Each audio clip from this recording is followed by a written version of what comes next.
Hi there, I'm Rebecca and a really warm welcome back to my channel, PumpkinBecki. In this week's video, we're going to be doing a product review of these Haxnicks Patio Carrot Planters. Carrot Patio Planters. Planters for carrots that you can use on your patio. Let's get started.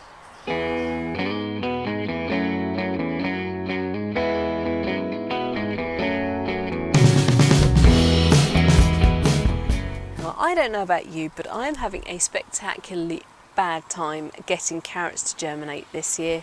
I don't know what's going on with them. All my seed is not fresh enough.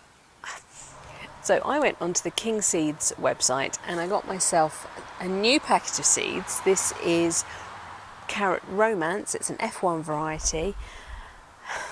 And we're going to give those a go.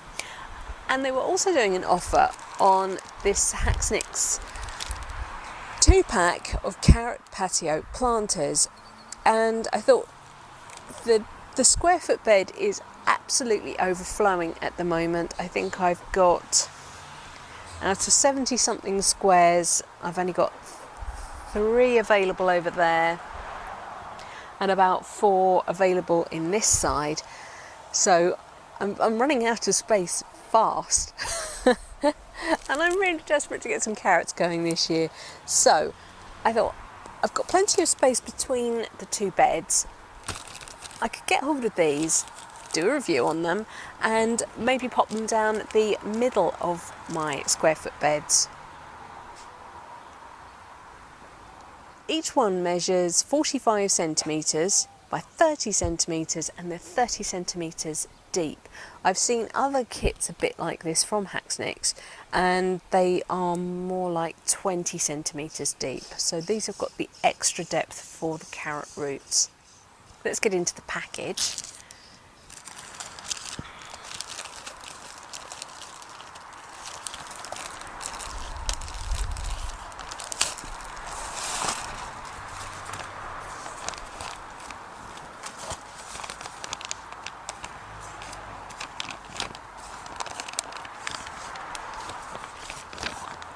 Yeah.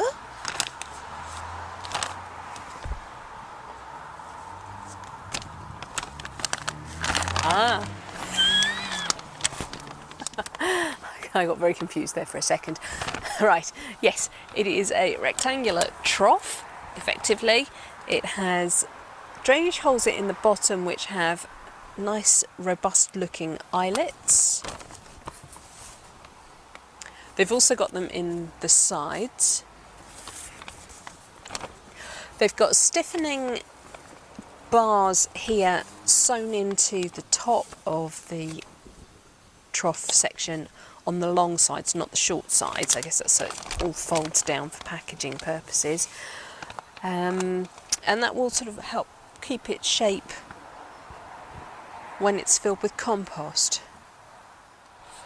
So the cardboard insert has got some information about Haxnicks themselves, and then also about some other products that they sell. And then on the inside we've got a little bit of extra information about the Carrot Patio Planter. There's a bit of blah about how easy they are to use and how easy carrots are to grow.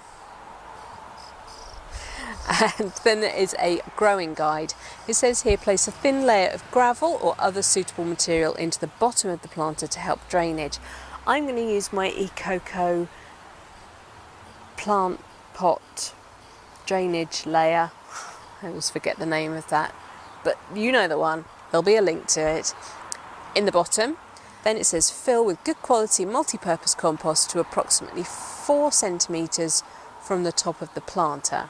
And that's to allow you to water without the water running off. Follow the instructions on the seed packet if sowing direct, and remember to thin out the seedlings when they're large enough to handle. Or don't, just sow them super thinly, or do. Up to you completely. Water them in without soaking the compost, and water regularly. And don't allow the compost to dry out, and that's particularly important with seed that takes a long time to germinate. You might give up on it and stop watering, but actually it's just taking an awful long time to germinate. And finally, you will need approximately 80 litres of high quality multi-purpose compost. That's going to depend on how much drainage layer you put in, if you go a bit over the top. And it doesn't specify whether that's 80 litres to fill both planters. I believe it is 40 litres per planter. Baby starlings. You might be able to see behind me, I've already had to resort to container planting in the square foot beds. These are my French beans, and I've just run out of room. Plus, I keep both beds netted, so I thought, as I probably need some quite tall structures for these, I would do them separately so that I can leave the netting on my main square foot beds. So I've got my Ecoco cocoa fibre drainage layer for pots and planters, which I'm going to pop into the bottoms.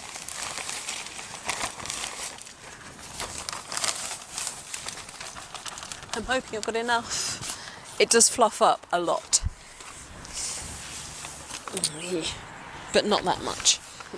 Okay, I haven't quite got enough of my Ecoco drainage layer to do both. So what I'm going to do is actually a comparison between using the Ecoco drainage layer and also maybe using a more conventional crock drainage layer or gravel. I'm not sure what I've got, probably have to use crock. These are pretty robust bags, so I'm hoping that they've been designed to withstand the use of crock. We'll have to see. But yeah, that'd be an interesting comparison because they are essentially identical. They will be filled with identical compost. They will be growing the same crop. So it'll be a really useful comparison to see between the Ecoco and the crock what our crops are like.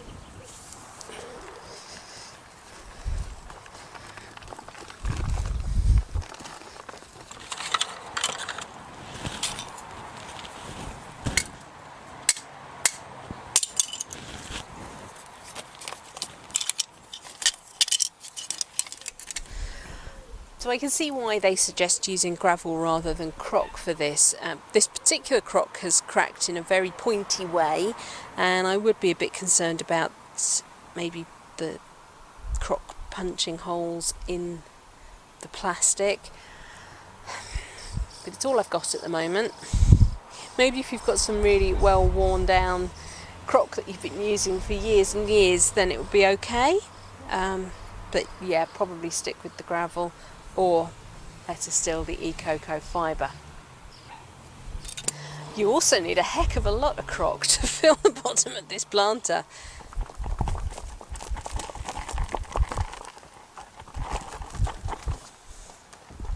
Whew, that's them filled, and I can confirm you do need 80 litres of compost, 40 per bag.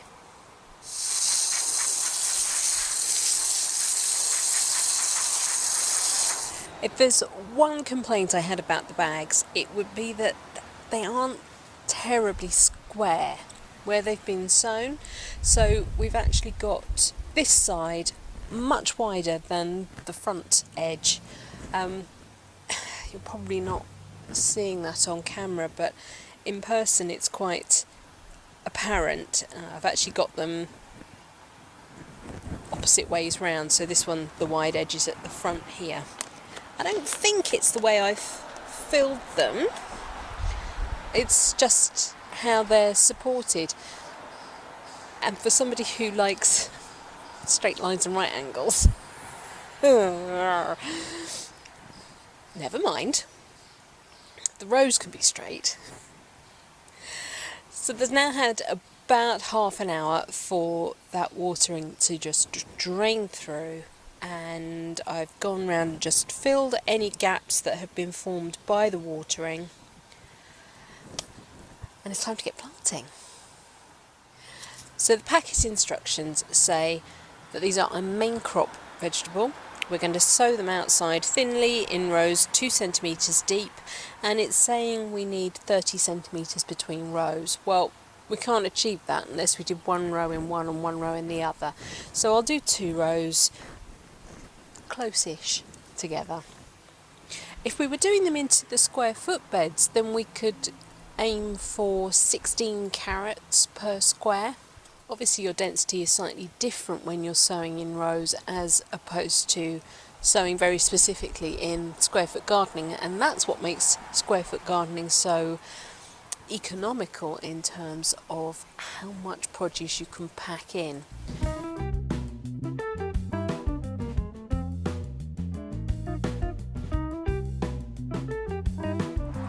Now, I don't know whether you've ever smelt carrot seed, but it is so fragrant, and that's actually one of its problems. It has a very particular pest called the carrot root fly, and it will lay its eggs in the soil around carrot crops, and those eggs will hatch, and the little maggots will come out and eat burrows right through and round and everywhere in the carrots. So you pull what you think is going to be a fabulous carrot, and it's riddled with holes and brown. Ugh. And that's basically what's happened. Carrot root fly has got them, and the thing that attracts the carrot root fly is the scent of the seed and the scent of the leaves. There are several ways to mitigate the damage that a carrot root fly might do. One way is, when you're sowing at this stage, is to not sow too thickly. Carrot root fly, as I say, are attracted to the scent of the carrot leaves, so when you go to thin seedlings, they will smell that, and they can smell them for a mile away. It might even be further than that, which is ridiculous.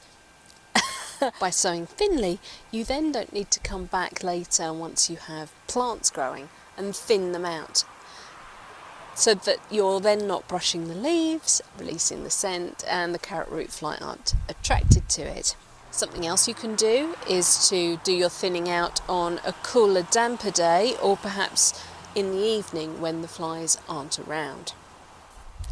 And finally, protect your crop with fleece or Enviromesh or something like that. I haven't got any fleece available at the moment, and my Enviromesh isn't going to be here till the end of this week. Yes, end of this week.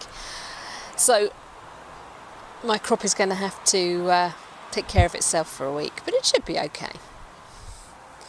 Just using the edge of my trowel, I'm going to create a row. You could use a bamboo stick, you could use your finger,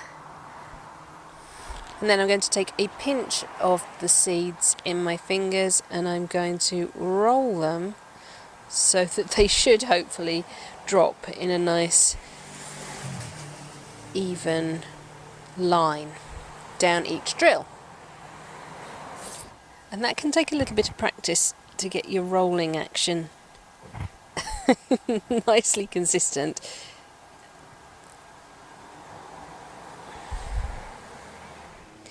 And you might be wondering why I can't just sow more, why I can't make more rows in here.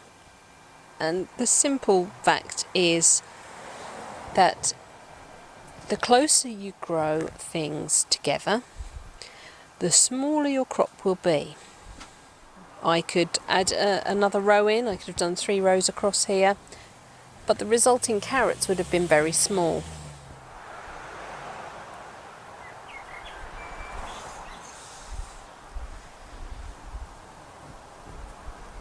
So I've just filled over the top of the trenches now and tamped down just with the back of my hand, just to make sure that those seeds really are in contact with the compost.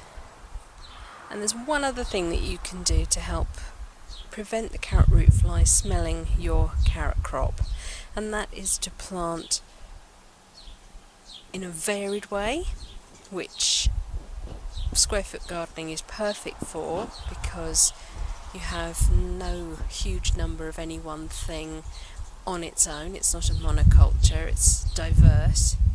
And you can sow your seed and grow your plants close to members of the allium family. And here you can see that I have put my leeks, which are growing on in troughs, right next to the carrot planters, and behind is my chives.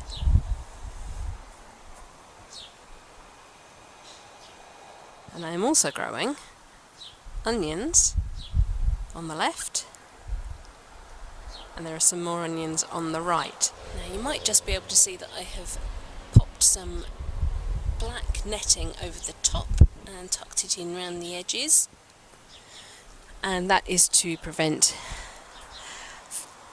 local cats and also my blackbirds from trying to dig up the seeds. And then I've labelled those up: Carrot Romance, E-Cocoa Fibre and Crocs.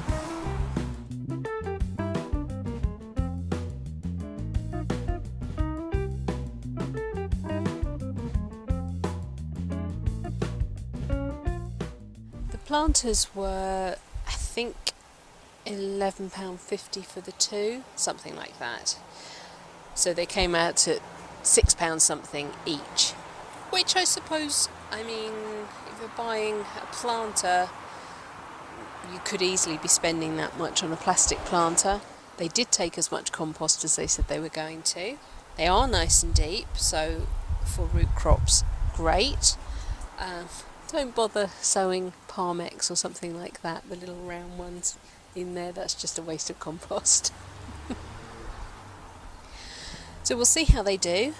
Don't expect to see any updates for at least 14 days, possibly a little bit longer.